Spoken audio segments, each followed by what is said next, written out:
Oh, let me tell you something. Busting makes me feel good.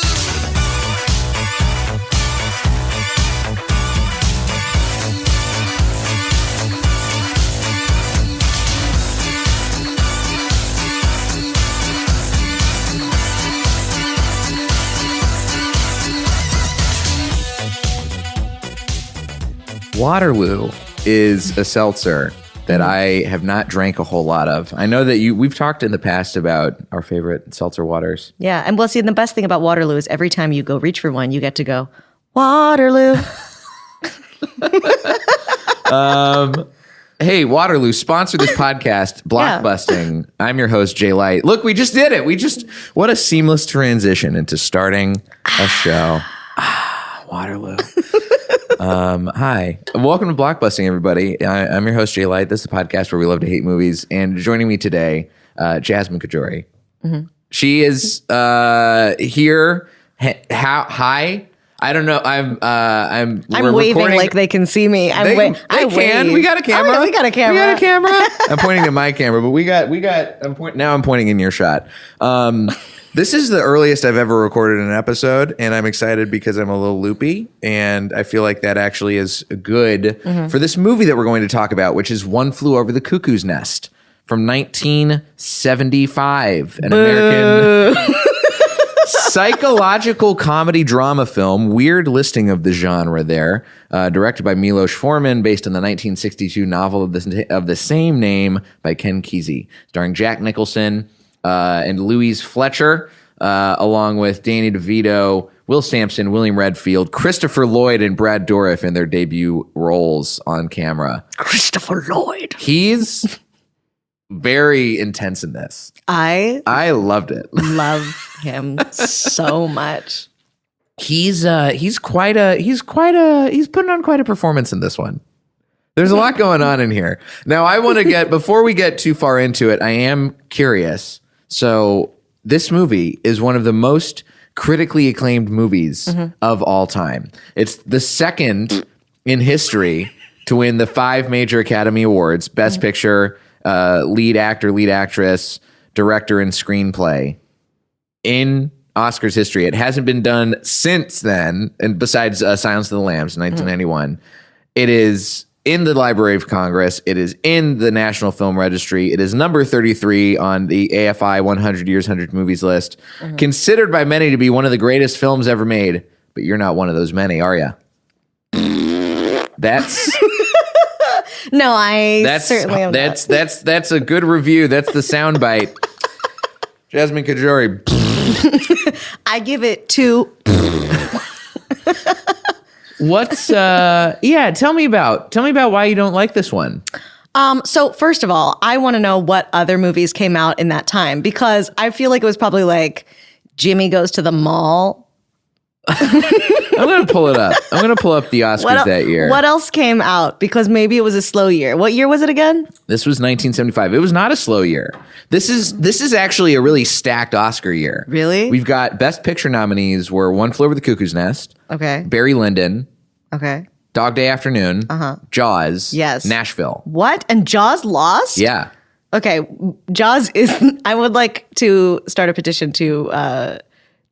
go ahead and just transfer that retroactively. I think there are some people who also, I feel like I've seen people from Oscars prognosticators past who are like, yeah, we should have given it to Jaws. Yeah, come on. But this movie, it has captured the American imagination. I mean, Dog Day Afternoon, another movie that's like an iconic movie of that era. The only award that it won, it looks like, I'm just double checking here, it won Best Original Screenplay. Nice. And that is it. Yeah, that's it. Jaws got the Craft Awards that year. It won Best Original Score. Give it up for Bruce. Bruce. Bruce is the name of the mechanical the shark. Oh, okay. I was like, a score. I was like, does John Williams go by Bruce? Did I not know this? Oh, yeah. You're not tight with John Williams? Brucey Bruce? Good old Bruce.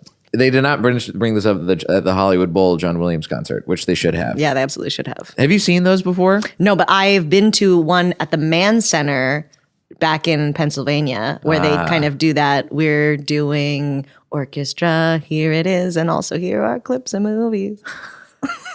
That's how they do it at the Hollywood Bowl. But they did. I've seen it twice. They throw in occasionally. They'll throw in a curveball like they did. I think the first year I went, they threw in the Olympics theme song that he composed for the '84 Olympics. Okay, and it's inspiring. Is it a banger? It is a banger. Okay. As much as a John Williams like orchestral score could be a banger. But yeah, I mean, it was the most nominated movie of that year. 9 nominations, 5 wins, and yet, O.J. Simpson gave an award that year. Also, I'm just looking at the things that happened. O.J. Simpson was the presenter of the Short Subjects Awards alongside Marissa Berenson. You know what? And that's actually great to bring up. And here's the segue into. I think it really was a product of its time. It certainly is. You know, I mean, I can see there are a number of things about the film that I do like. And that's where I want to start because I'm typically not this let me shit on things type of person where I just want to sit there and be like, I hated it. Even though in my head I'm going, this could be better. This could be better. But I'm not typically going to immediately go there. Whereas so I love that it's dealing with mental health. I love that it's showing these human stories. I love that it's going inside of the hospital. And I just love Danny DeVito the whole time. I didn't recognize Danny DeVito. 30 years old in this movie. He's got more hair than I've ever seen him have. I just love him so much. What a delight. God, where's my Danny DeVito? That's all I want. I think he's really good in this. I also really liked, I liked a lot of the performances overall. Same. But but that's the thing. I know that even if you like some stuff, you got some issues. Okay. And I'll actually with do it. the issues. Okay. I'm curious. McMurphy sucks. McMurphy sucks As a character? as a protagonist. Okay, so he has all this agency. First of all, he never should have been there in the first place. So he was faking crazy to get to go to what he called the feeding farm, so he could just hang out and act all bananas, thinking it would be better than prison, where he was in prison for statutory rape, among other things. But that's like, but also statutory rape. This is a good point. This is, and I mentioned this a little bit before we started recording, but I am a big fan of the book One Flew Over the Cuckoo's Nest. And there are a lot of changes from the book to the movie. And I do think the movie still works on its own merit of being separate from the book in some pretty major ways. One of those ways that I do wish that they had actually kept a little bit more is that the story is told in the book, all from Chief's point of view. He is the protagonist. Okay. It's not McMurphy. Wow. Yeah. They shit the bed. Yes. They really shit the bed on that one. Completely different movie. I think I was able to look, because of my knowledge of the book, I was able to watch this and be like, this is an ensemble movie that Jack Nicholson just happens to be leading. As opposed to where it sounds like you came in, where it's a totally valid view to have, not having read the book beforehand, where it's just like, oh, we got this piece of shit who's just trying to like game the system. What a garbage boy. Yeah. Yeah, absolutely. Now, actually, that what an interesting point. That it's from Chief's perspective. I am very excited to read the book, and it's actually very interesting for me to be on this side of the table, where I haven't read the book, but I saw the movie, and I'm having strong feelings about it. Yeah. Because normally I am on the other side. What was your experience like watching this movie for the first time? Because it was just last week. So you just watched it last week? I just watched it last week for the first time. Okay. Because it's just one of my mother's favorite movies, and there's a great song in Next to Normal, the musical. I've never seen Next to Normal, the musical. Well, there's a great song. Is the song called One Flew Over the Cuckoo's Nest? It's not. It goes, didn't I see this movie with McMurphy and the nurse? this hospital is heavy, but this cuckoo's nest is worse. Isn't this the one where in the end, the good guys fried? I've seen this movie and I cried. So it's a musical that I shouldn't love as much as I do. But I was always like, yeah, that sounds like a story that I'm into, you know. Anyways, I saw it for the first time last week, and you watched it with your mom. I watched it with my mom. It's one of her favorite movies. It's one of her favorite movies, and I was really looking forward to it. I wanted to love it. I really wanted to love it, and I just really, really didn't. That's a tough position to go in watching a movie too. Is being told by the person you're watching it with, like, this is one of my all-time favorite movies, and then it adds a layer of sadness to you if you're the one who doesn't like it. Well, but also societally, like, it's I get it, but first shot, grass, and it keeps going. It's like more grass. Like, but we end with grass. But it's not even different grass. It's like the same one wide shot of grass and trees. We finish with the grass, though. It's a bookend. We end with Chief running away into the grass. Okay, can you imagine storyboarding that? All right, guys. Yeah, it would be great storyboarding. You just put... There's grass. And then... At the end, there's grass again. Yep. Fuck. I think it makes sense. I don't see a problem with this. All right. I'm Milosh. Okay. That's Milosh. It's Milosh. Milosh Formosh. Okay. This is how did you felt this visceral the first time you watched it too? I really did. Right out the gate. I mean, right out of the gate, I was like, okay, this is a long shot of grass and trees. Yes. I wonder if we're going to get a different shot of grass and trees. Nope. Still same shot of grass and trees. Now, for those of you, by the way, who haven't caught on to this movie or this book, we've got to lay out the plot just a little tiny bit, right? Oh, yeah. That would only be fair. Yeah, which is McMurphy is a criminal who's faking being crazy to go to the feeding farm, to go to this mental hospital. Yes. It is there he meets a ragtag bunch of voluntarily committed people, which is a wonderful thing to find out midway through the story. But yeah, it's like largely voluntarily committed people. There's Billy Bibbit. You got Charlie Cheswick, Martini, who's a delight. That's Danny DeVito's character. We've got Dale. We've got this is, by the way, this is of its time as fuck. He's institutionalized himself because he is a repressed homosexual.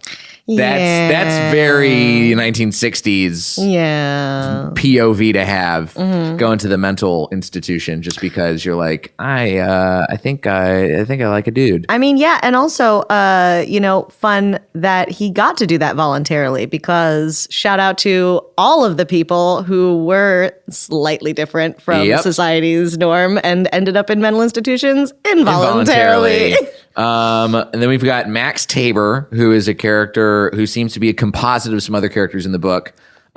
Tabor is referenced in the book, but he's not really largely there at all. That's our boy Christopher Lloyd. Oh my goodness! Shaved head, he's like Jim Carrey in this movie. He's making some insane facial expressions. Really giving. Really, I wish we'd seen more young Christopher Lloyd. Yeah, young Christopher Lloyd. I wish we had too. Yeah. And then there's also Chief, who's pretending to be deaf and dumb, deaf mute. And there's a couple other folks in there, and then we have also widely of its time. Yes, very widely of its time. The one native, like First Nation character, and it's like, oh yes, this is Chief. Yes, yes, it's in quotes, but I don't think we ever find out his real name. We just know him as Chief. Yeah. And yeah, we start out like the first scene where McMurphy meets Chief is him doing just the thing we can't do, the thing neither of us can do. But this, again, of its time, hey, he's going for it. Yeah, he's going full, be a step beyond dot or feather is like the lamest question you could ask a person. What kind of Indian are you? Huh? Where do you? Which one? Yeah. And then we also have an endearing moment for McMurphy's character. A really really gets us on his side. Wow. And I think I want to see what happens to Can this you man. imagine how hard everybody in the 1975 movie theater laughed when that scene happened? Oh my God, they loved it. And then I even sat on my couch yesterday watching it, and I saw that, and I was like, okay, they did that. I get why they did that. Yeah. I don't think it obviously doesn't age well, but hey, that probably killed in a full theater. That had probably for had sure. people hooting and hollering at the screen, standing up, ovations, full on. Just dancing. Oh, funny. Life is boring and we don't have the internet yet. Oh boy. And then we have one of the most definitely changed characters, Nurse Ratched. Oh, then I am so curious to read the book. And I am going to. But yes, okay, Nurse Ratched. So let's talk about Nurse Ratched, because I know that you have some, obviously a lot of your ire is at McMurphy, which I think makes a lot of sense. Yeah, God, what a I also didn't ask you how much we can curse on this podcast. Oh, you can swear. Okay. You can do all of them. What a cock. Cock's barely even a swear. You're right. Let me go for it. No, okay. Call him a cunt or something. Yeah, go for it. What a cunt. There you go. McMurphy, you cunt. You heard me. So we have Nurse Ratched and they're going back and forth. They're the large source of conflict in this movie. I want to know, tell us, for the viewers at home, tell us your opinion of Nurse Ratched as a character. Okay, so now I do feel the need to give it the caveat that I'm talking about the capsule that is the film. Yes. Okay, the film of this is the story that we're talking about. We're solely talking the film. We're solely here. talking the film. I am excited to read the book, so I don't want to justify anything she may or may not have done in the book. But based on the film, Nurse Ratched is a bitch. Okay, she's bad at her job. She's yes, she does have some sadistic choices that are, that kind of button pushing stuff that we've all had the teacher do, the Umbridge. She seemed like, honestly, Umbridge is a meaner character than Nurse Ratched. This is fair based on the movie. Based on the movie. And like watching this jackass McMurphy come in and this cock McMurphy. Cock McMurphy. Cock McMurphy. That's my new band name. This Cock McMurphy comes in. Never mind this cock. Comes in and he's actively trying to piss people off. He's honestly introducing danger into the lives of these many whom, there are a lot of people who are there voluntarily and perhaps are just afraid of the world. But we're talking about it being an even split, right? We've got 9 of the 18 people in his ward are voluntarily there, or at least like some of them of that crew are voluntarily there. The other half are legitimately like they've got issues, they can't be in society. I would argue your point in that I would say so yes, there are at least half of those people who are significantly, sorry, I got an itchy eye. Okay, that are significantly in need of help and yes, cannot be in society on their own. However, there are also a good number of that core group, even in therapy, that seem to struggle with some very high level, Billy, like the anxiety, the fear, the clear. I didn't read the book. I assume there's more, but like, whatever kind of sadistic relationship his mother had with him. Right.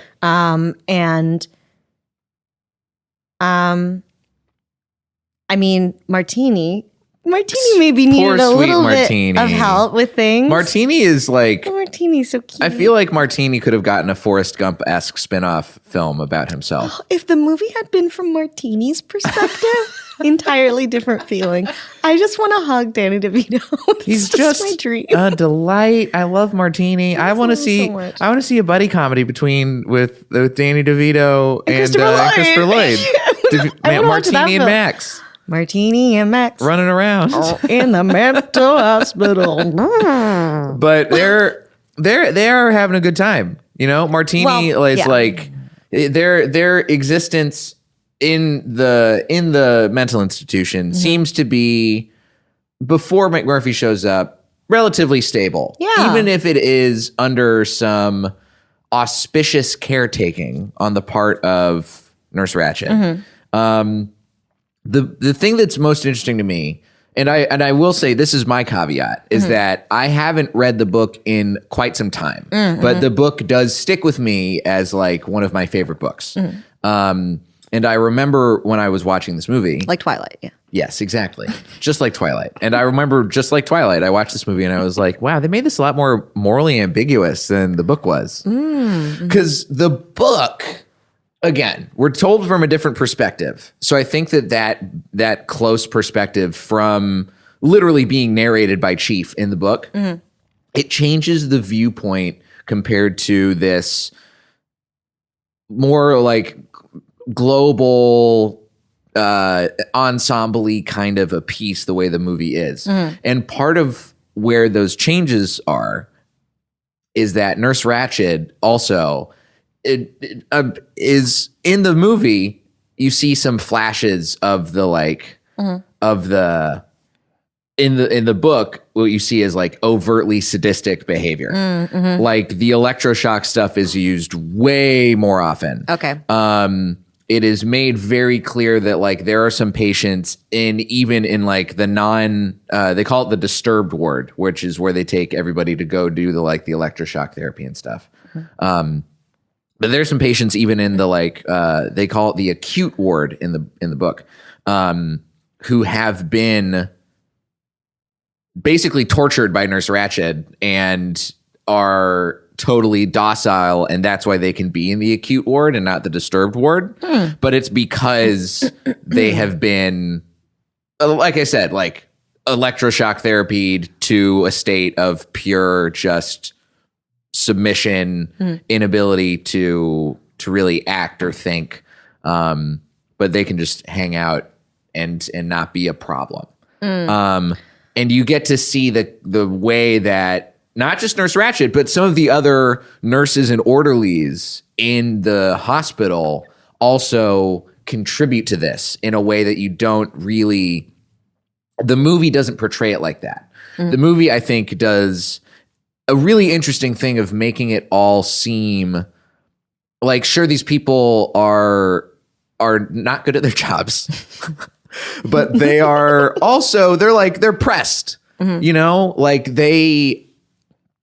I have friends who work in treatment facilities and stuff, and I've heard stories from them, and it doesn't sound like it's a fun job. You got to make some tough calls. You got to put some people in some positions that seem, I mean, you're hearing people who are going to be screaming, shouting at you, calling you a cock or worse.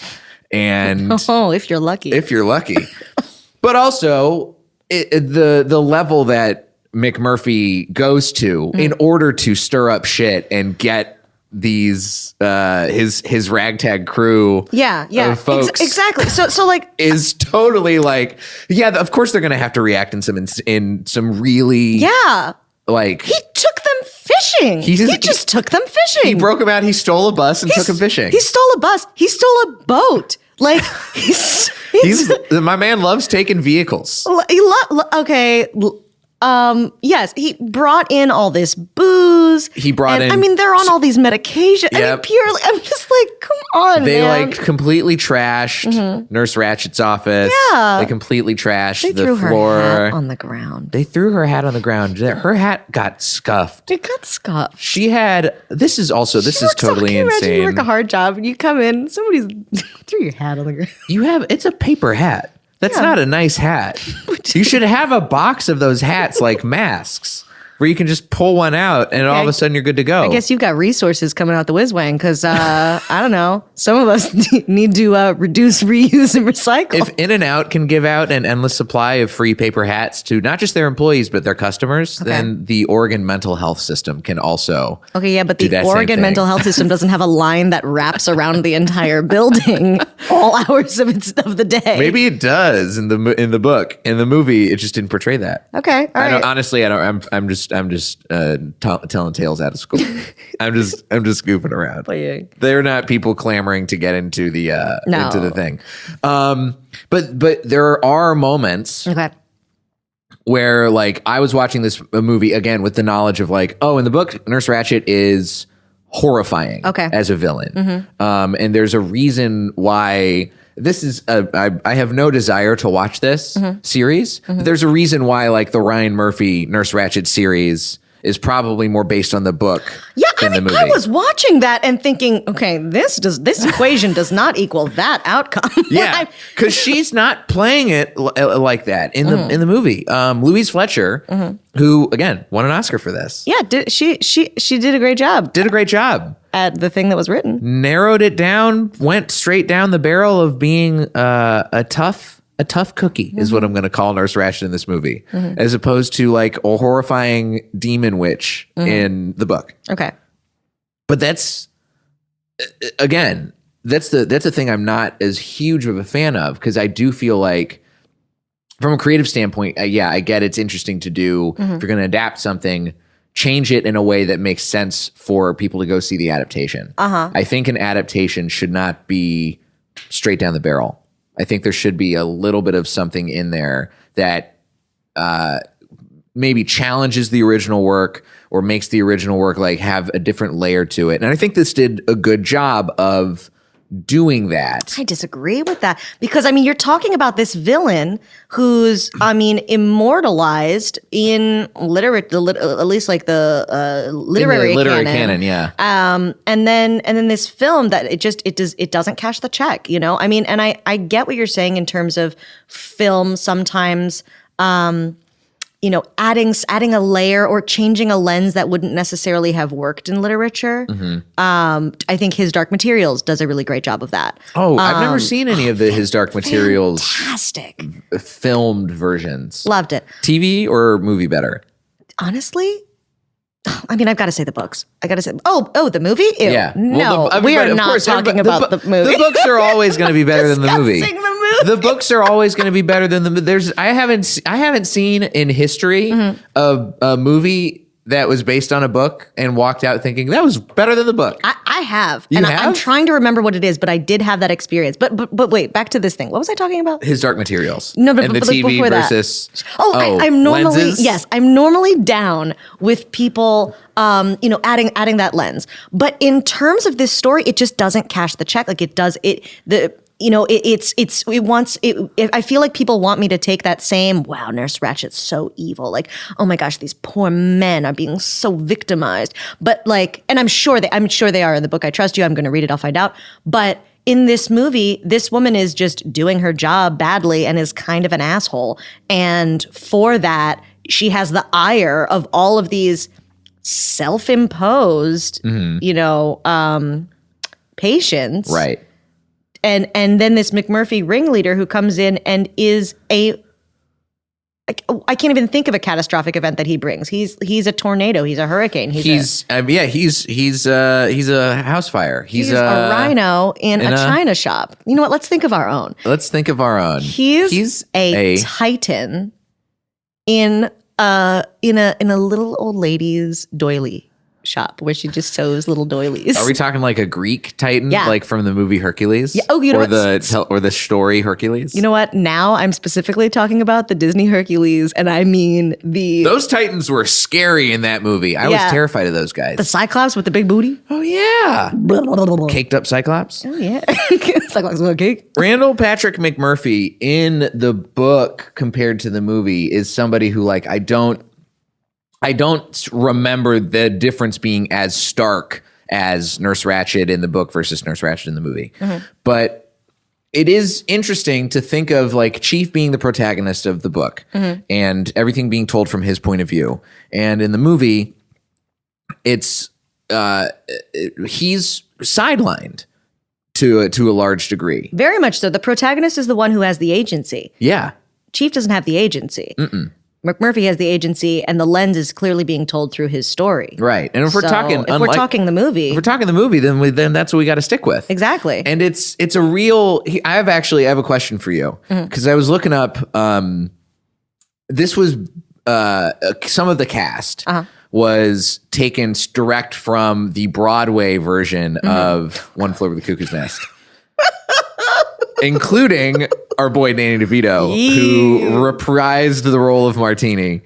He was the first one to be cast. What an angel. But Kirk Douglas originally played McMurphy in the Broadway version. And he wanted to bring it to the screen. Nobody would do it. He sold the rights to Michael Douglas. And then because Kirk Douglas was too old to play McMurphy, these are some other people who were on the chopping block of casting. Gene Hackman. Okay. James Caan. Marlon Brando. Burt Reynolds. Is there any of those four that you feel like would have done a better job of McMurphy than Jack Nicholson? You know what? The flaw is in the writing, and based on that list, I kind of want to double down on my feeling about. So from my feminist lens, Double down. I'm going to double down. Okay.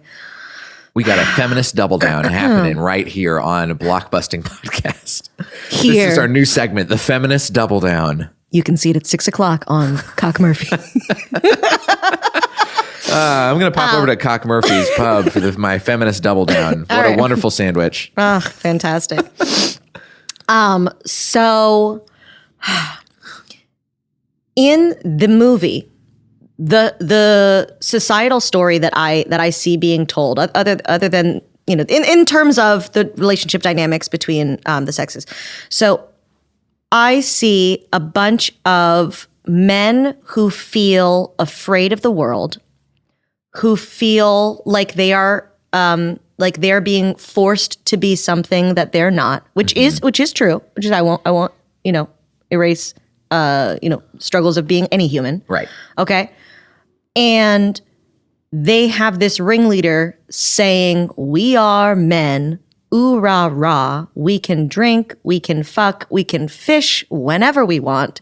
And fuck this bitch who thinks she can tell us to take our medicine and listen to music." So for me, I'm watching that and I'm thinking, men don't need to be told to do that. They're doing that. We're Right. good. I don't need the story of all of this society taking in this film saying, "Yeah, I'll come home whenever I want to." Like, to me, this is like you're building a generation of incels. See, this is interesting because I feel like, and maybe it's because I'm a man, but I didn't. And maybe I have such a narrow perspective because I struggle. But I didn't view McMurphy trying to, and again, maybe this is like residual from the book too.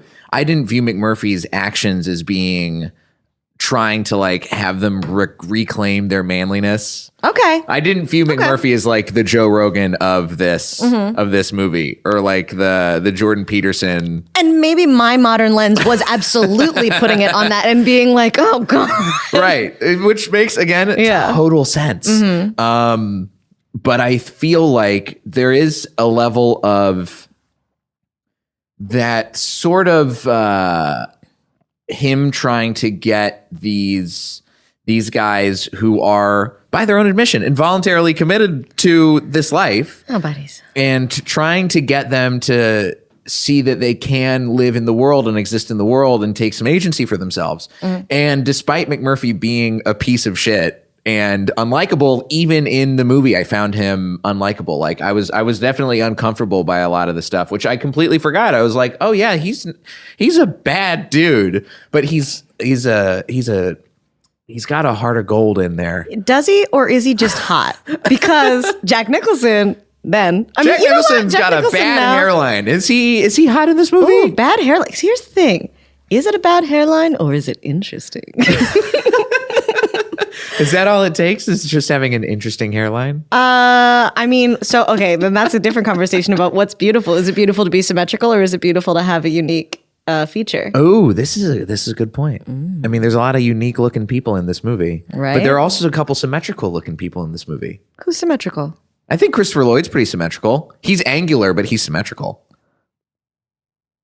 He's angular and gangly, and he's got sharp features, but those features are the same across the board. Okay. You know? Okay, maybe you're right. Even Danny DeVito's symmetrical in this movie. Danny DeVito. See, we love Danny DeVito. So much. But he's interesting and symmetrical. That's the thing. You can tell that they're unique. They're unique little flowers. Okay. With a couple petals missing, but they're missing in the right spots. Speaking of Flowers in the Attic, also starring Jack Nicholson? I don't know what Flowers in the Attic is. Oh, never mind. This is a different conversation. Flowers for Algernon. Then we're talking. Speaking of movies about people who with some mental problems getting things solved. Not seen it, but Have you read the book? I've read Twilight. I had to read. I know that One Flew Over the Cuckoo's Nest is required reading in a lot of high schools. It was not in mine, but I did in middle school. We had to read Flowers for Algernon, and then we watched the movie Charlie that Flowers for Algernon is the direct influence for.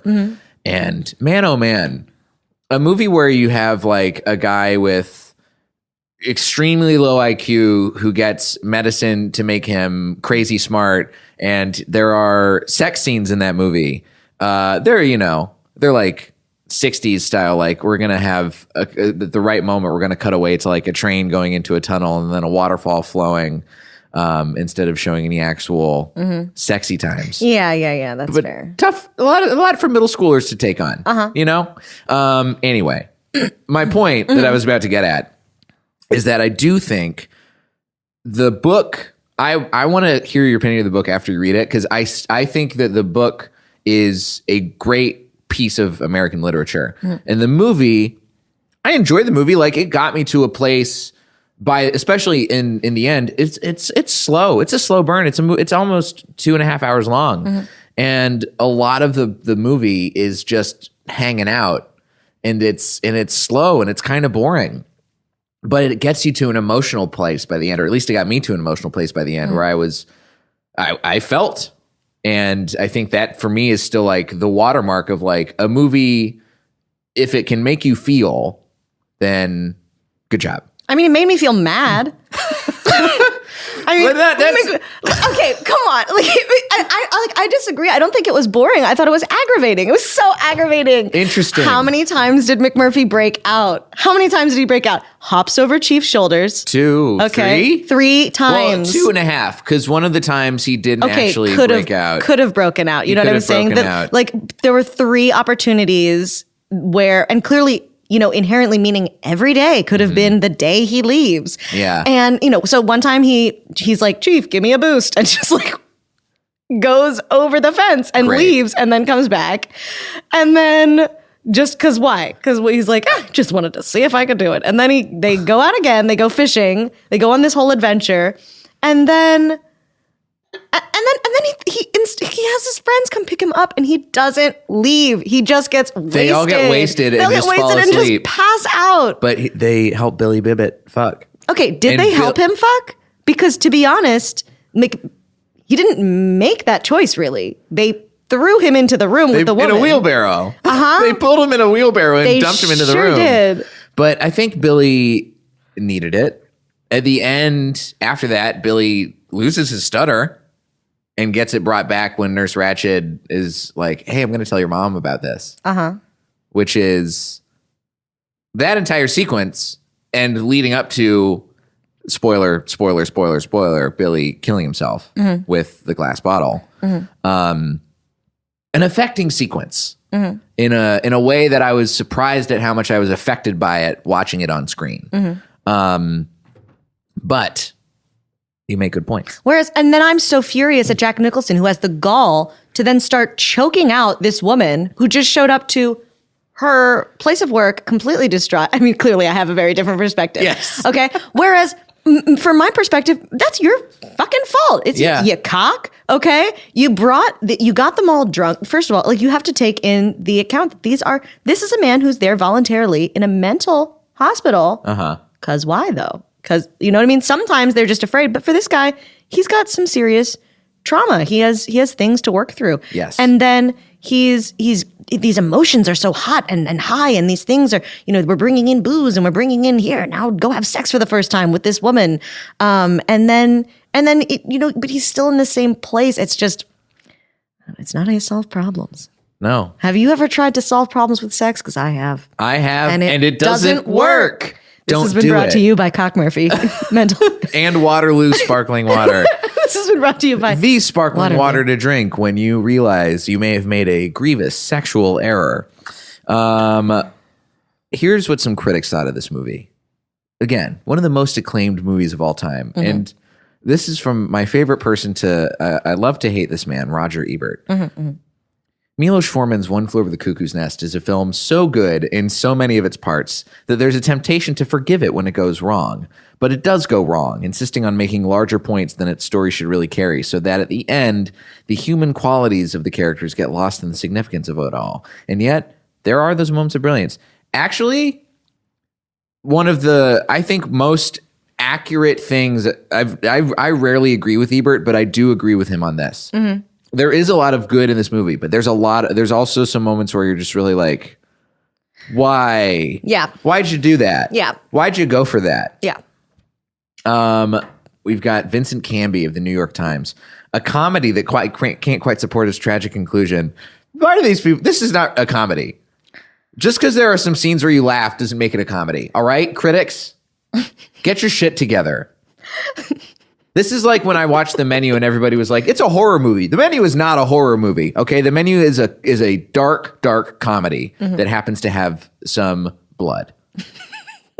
It's just a movie because It's like it when has. they call Midsummer a thriller. Yeah. Like Midsummer is not. Midsummer is not a a thriller. boring movie where people go to a shitty camp. Get out of here. We don't agree on that movie either. But I do think. I'll be back as long as we have more Waterloo. Oh yeah, you brought your own Waterloo, so you got to bring another Waterloo next time. But I will.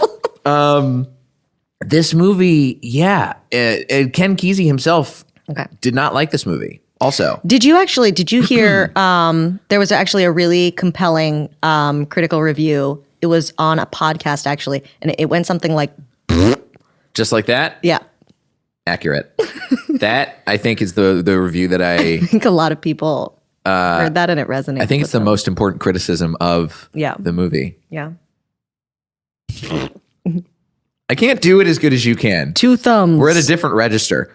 You can do this. You get it out of the side of your mouth in a way that I can't. I've been making fart noises since before you were born. I haven't figured out how to make my tongue do that correctly, which is tough.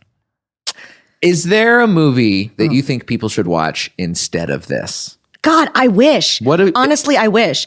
I want there to be a story because here's what I want. Here's the things that I like about the film are, the togetherness, the people rather rallying together. I love that McMurphy didn't leave his friends behind and developed strong relationships with these people that society may, doesn't shine a happy light on.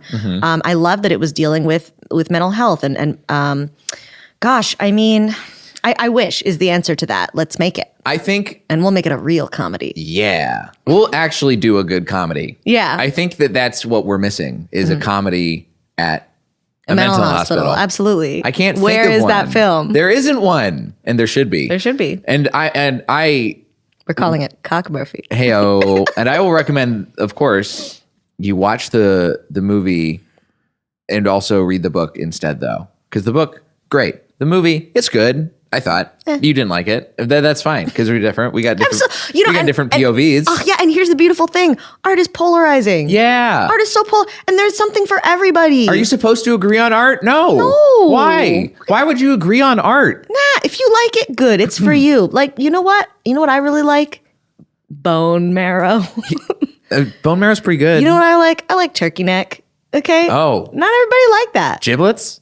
No, you turkey neck. But I'm don't asking like giblets. No, I don't love giblets, but turkey neck that's where it's at. I hear hamachi collar is good. Ooh, that's one that when I work on MasterChef, they're always like, we're getting some hamachi collar in here. Okay, give me a slice of that. It sounds like turkey neck, but also I'm like, maybe they're onto something there. Exactly. You know, but like what I'm saying is, it's the tastes are for you if you like it, and whatever your opinion is, it's valid. Yeah. Give it a try. If you don't like it, that's fine. Exactly. I will just close by saying this is my favorite review of the book, which I think everybody should read. I'm pointing at you because I know you're out there.